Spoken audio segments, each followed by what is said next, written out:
Right guys, let's have a go at page 9 then. It's question 4a, and I think there's a few more bits and bobs down the page as we go. Yeah, there's another thing here as well below part B. So we've got a couple of things to do on this page, 4a and 4b. So let's have a little look at 4a, shall we, first of all. Calculate the size of each of the angles marked x, y and z in the diagram below. So here's the picture, here's x there. This is parallel, this line and this line and this line. 3 parallel lines with the arrows, yeah? You've got a straight line going through all 3, and then you've got a little triangle formed by this thing here. Here's x, here's y, and here's z. So the first thing to observe, it looks like x. See that parallel line and this straight line going through it? So straight away we can write, this will be the same angle, won't it? Because you've got these parallel lines cutting this straight line.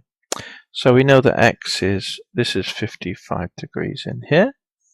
Now we know that two lines that cross each other, if I go through there, that's also 55, so I might as well put that in the jigsaw, so to speak.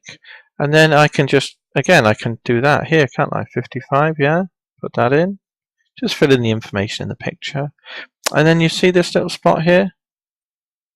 If I put the angle here, that will then help me with y, won't it? So that's also 55, isn't it? Because they're all parallel lines. And this is a straight line going through all 3 lines. So that's easy to put down. Now here, you can see that's a half circle, which is 180. So what do you add on to 55 to get to 180? Well, if this were 50, you'd add on 130.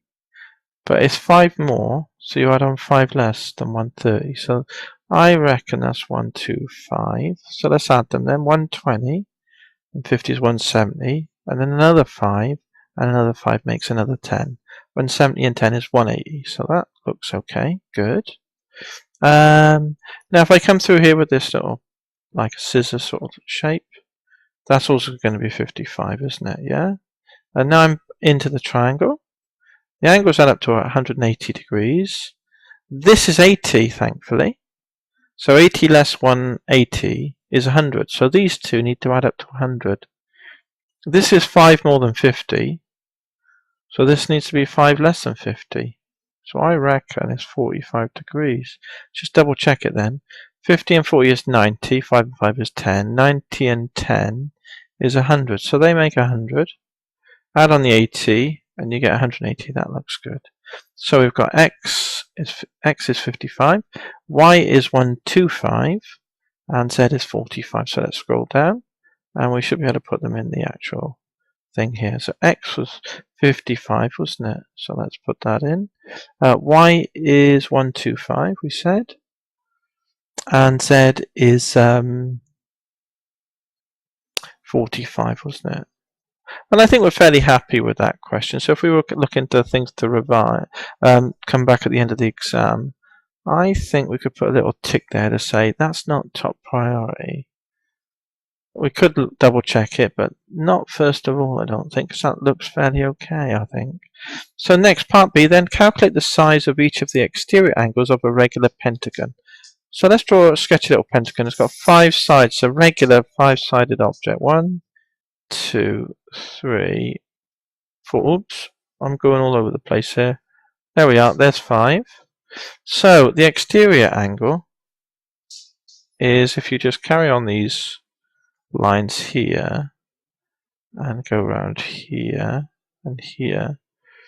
There they all are there. There's the first exterior angle, there's the second. They're all the same because this is supposed to be a sketch of a regular pentagon here, isn't it, in the sketch? So if you imagine yourself walking around this, basically you walk around this distance, you come back to the same spot, don't you? But if you think yourself as having an orientation, so suppose you're facing along this line, you go up here, and you're facing in this direction, and you turn through that angle, and now you're facing along here, and you walk here, and you turn, and then you walk, right? Then you turn here, and then you walk, and then you turn here, and then you walk, and then you turn here, and then you're facing in the same direction then, aren't you?